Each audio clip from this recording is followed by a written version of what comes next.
Hi. Hi. I see. Mayam na hanggang gamana da video makalama de asing bagidi. This is not our plan. Ako just pamamba de ba do video nam da baso yang kuira ba do gai imanabi ai marup mayam se una da ba yang kuira ba gi video nam se mo koi su TV personalities na ta ne mayam na so hena khangam gani mo koi se dum toina zu uram gani ko.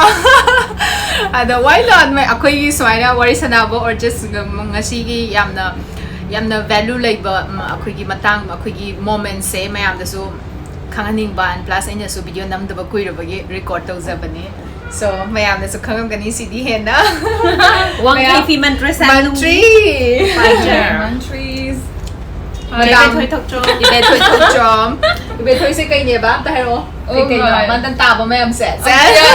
man ta ba mayam se yeah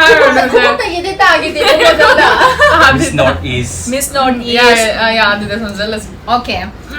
Mayam, yes. Adum toinya TV da su toinya uramani. Digi koi madam su. Madam hai tare. Miss Renowned folk singer. Folk singer. Lansana Thokchom. Mayam, I'm so sorry for the low quality video ki damakta kari no koi just random ina have ne na try. Kasi naman gini, ako'y reels na mamba ne ba? Dagi wakan no hai di. Ngakang video nam si na Mane. Hana kay no mayang haloge. Mayam, I say sida lak pa ne but just imana bi una balak pa ne Mantri manakta do Mantri manakta. Yam phazaba si yam tina phazai wa khambra do mayam na so dum lainaram gani yam like trending ko gi spring coat hai tare si khambra yam na athaba su natte ba I say kind of Chinese ki ama pot yon no I really want to show like how creative akoi gi Mantri se yam na creative oi bagi adagi plus akoi gi pots Manipur da phangi ba akoi khutna sajaba handloom products se yam na yam tina elegant oi hai tare khambra ko ge made in China gumba thaba do it's just a cloth it's just a piece of cloth I set laga koina surani washing machine da thamjalani haide maming gi set pakhatang ne just for like essential ne but this one is like so elegant adagi maitai make daga samaina Just looking like a wow. I don't see the yam yang haning with the mayam da yam very quick tour ama sisum the video mayam da ucha hoge mayam da kay gumba kay springy kano event or Kita mo ay husik Japan cha pada lit kidore wal wari me. Egi so ma order tawgre sisu yam phazai to adagi magi label ga so happy and then another one last one Yeah, so classy. so classy you see yam phaye and then the quality is even better ko then the same price akoina mo da chatlaga spend to bodumaina du na khoi gi smaina Manipur da phang bu pot sing sin na tra set ka do bane dagi mapan lai bhai si na tra lagi labor charge so China da chakhidoini or maybe owner do India gi maybe metro cities already pay labor paisa ma da chakhidoini ba okay let's change topic Kay madam na sana sige. Ado husik gi matang sa haija horaga ngasi je aseng bagi dia koi Wangkhei Mantri lumgi koi lakleba sajibu jairao bagi haidi mayam da khudong jam su pizza bane haidi hongna phanghan na bagi haitare hongna phanghan ba haisa koi gi leiriba koi gi tangdu lai ta draba phibam masida phisabi sing zu moi gi do sen pham moi na lai jai ni moi phisab je professional moi lai jai ni chak chakhau gi lan ngak tai na adu kana gum bana haidi engonda comment pirak pa ba haidi yam lan kalling asida kaino video do se kai gi no kai ga have yawi adubu akoina meeting se kitang chongthok na yeng mina sen haijaning e haidi phisabi sing na dra phisubi sing mogi su profession da mani aduna sigi da magda kitang mating oiga dra na pizza bani aduna ko saina punjar mani khang hau da na ichireng san beer e hoji Japan japi da lit na ba fruit ka loin tu gre hoji si mangai Yeah, clarification na maga ikhang da na lakpadi na te aina kau bani. Ibani reunion ki da magta aina kau bani. mani mayam adu tholok pa matam da mayam unaba phangodra su ibani ji Yeah, dum ta ta ne ke Pat lan mai than bi lan mai than bi Dura san da zu na lerem ba do thulak pa da mamangi mamang da su unabam si ilai laita da na mayam mamang na gray bani. mani job interview koi Mantri ke happening ge na Mantri de ke dum just babok la Asina ID wabi potharu bade inside do. Ngak changak pada tamna leram do ID amna surprise koi wala ke haini uthak tagi haino amun ba kela aga koi chawa phangjaba gi fil so mahi phangzaba da phangzaba. harau zaba da wow probato kamai to ai se uthak ta pan ba I know Mundi. I know di natte ko เฮกลามันก็พังเดบให้นี่นะคุณก็ปั้นใช่ไหมจ๊ะมาถึงนักเกลือก็คุณก็เกลือก็ตัวตัวมันนั่นก็ขั้นเร็วตัวประมาณจะรู้เรื่องอะไร Okay, du kan lapna like bahaya ka tamna akhoi ki damakta all the way from Italy top of the how bom pura lai. อิตาลีวัดติน Ay hi Italy ki wati Ay, ay si Yung how Sama may program daw ni na ini sila sa dong cha. duration the cha bagi by biri benda 5 years Mami ki am tapa pa se. Toralini Del Rey Casio e Pepe. คาชิโอเอเปเป cái nón đó mà mình hay bị kre khơi đam ăn trưa sao biết rồi đừng có mà không hay biết rồi เฮาเดียมเฮาซากนี่ก็ใช่ เมาเดียวเมา cây mà hang rồi thì không rất dễ cây rồi ไมโครโฟนสิ่งงานไปอะไรกัน หอยไปเลยอ่ะ แต่สิ่งหนึ่งก็สิ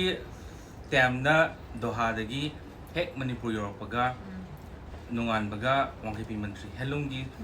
สโตร์รูมดาจังกะอากาไอ้ยี่คุยวังคีพีเอ็กซ์คลูซีฟกระชันกระเซ็ตปะพังยี่บุตรอันทุกเคยพบอีกไกให้ไอ้คนที่เสร็จจากที่หายสุดเสร็จเก็บพังบนนัดเตะเสร็จแล้วก็จัดจากที่หายจะจัดทำอะไรบนนัดเตะอันดูก็ไอ้เลยบุตรเลยบอกคำว่ามันนี่ปุริยาตายแล้วไอ้นักจะทำมาก็ไอ้ทับบักสิที่ปุระไกให้นี่fast super fast นี่บอกคำว่าแล้วมาเดมาซีนสมัยจัดลักปนินันนุตีกีสมัยนั้น whole circle years ที่มาสมัยตัวอะไรแบบนี้นะไม่ได้กีพิโรนดูก็ไล่จะเสร็จเลยนะมามั่งดับวิดีโอจะเสร็จเลยนะไม่เอานะหายไปเลยเสร็จไปสุดยาวเลยแบบpromotional หายไปได้ดูก็งั้นสิดิสมัย expect ตัวกูจะนั่นแต่ไอ้ดิดมยุ่มเด็กจักสัตว์โตก็สังกัดปนิบัติIbethoiอุ่นเอาว่าดูเครักไปสู่เลยตีเครักตีแคมต์kan Aduh pasal nanti itu sih. Wah, ay sukhang itu hari kan ya. Ay handing ko to yang na. Ado to kya magi phiron ma'am se uba da ma kan tho ka chat pangam da ba do khang bra. Ma kan tho ka chat pangam da ba di phi ma ta re ka har ka la ga adu na ti ba set la ga hachang se da feel tau ba kan da khang de like it's I feel very pride and proud hai ta re. Yam na mai tui gi phiron loina mak phazai ko. Loinamak koi khutna semba kaino handloom ngakne duargasu Mantri haisi Manipur da mayamna khangnaba leitredana phawba mi haisi Manipur dok thokra akhoi na gan nache kala conference ki jagoi ka sabase atopa Manipuri gi classical dancer asnangi kano yamna haidi Mantri gi am setle kaina Mantri gi Wari Mantri Wangkhei Mantri ado haidi branded ta yamna obsess oiba mi din na chade duargasu magi maitei Manipuri gi phiron gi matang da lakpa matam di very much like quality maintain to busini ba yam important oi so haidiพีเสไปเป็นมาตำดับปังตุสันบ่ายบาดุมบาสุเลยเตะยามนั้นพัฒนาไฟน์โอยนะ polish โอยนะเท่าตัวว่าเด็กมากีบันมากีสตูดิโอบูติกสิเลยบันนุปากีคอลเลคชันแม่ก็สมัยนั้นบุอูดรีบัตเต้มาพัมตาเลยรันบัสอยู่ไอ้กว่านี่มาตำยามนั้น spend ตัวตัวนี้สิดาด้วยก็สู้ไม่ยมดลากมาตำตัวดียามนั้น homely feel ตัวเอง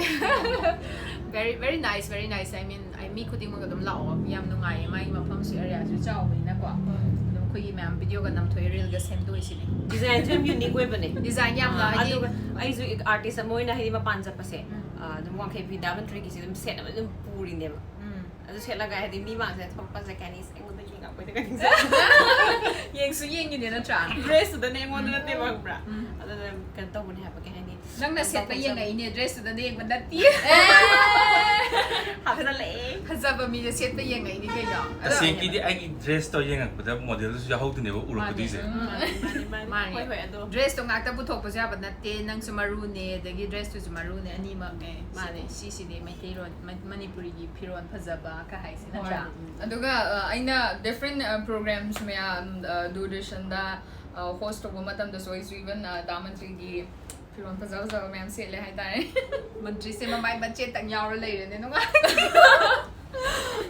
aduga kan tanga haisa hoge akhoi gi artist khudi mag yam support tawi ko akhoi bung Mantri na adubu yam special oina hai tare akhoi folk artist sing se yam promote tawi hai di kanom tok matam da ko akhoi bu raga su hai di leidana yam da support masagi no kai haibum di khangdre do taraga su ke mo ne ga hang kai set do kana hang jak tana kai leidana ko da to kon mate yam pangan ba hai tare artist su mate yam pange dan chen mi di karam kan dagi folk song to ba horak Lansana ai angang oringe de dum sahi mari manga de dum mai kan all in the radio da sangle aduga 2016 da so ai chema kana na hamo kan da AVU gi chatnu budo adugi sem festival for edition ai china tang chakhlo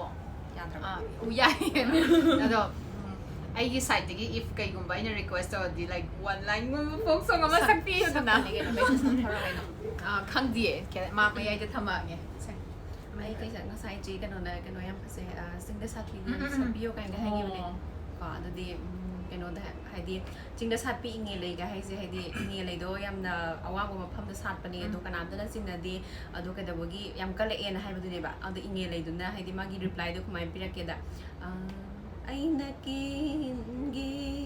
ꯀꯦꯟꯗꯦꯗꯣ ꯃꯥꯂꯪꯕꯅ ꯍꯨꯝꯕꯒꯤ ꯍꯣ ꯀꯦꯟꯕꯅꯤ ꯍꯣ ꯀꯦꯟꯕꯅꯤ ꯀꯦꯟꯕꯅꯤ ꯃꯥꯏ ꯃꯔꯥꯟ ꯅꯠꯇꯦ ꯃꯥ ꯂꯩꯉꯣꯟꯗ ꯈꯣꯡꯄꯩ ꯀꯦꯟꯕꯅꯦ ꯁꯤꯅ wow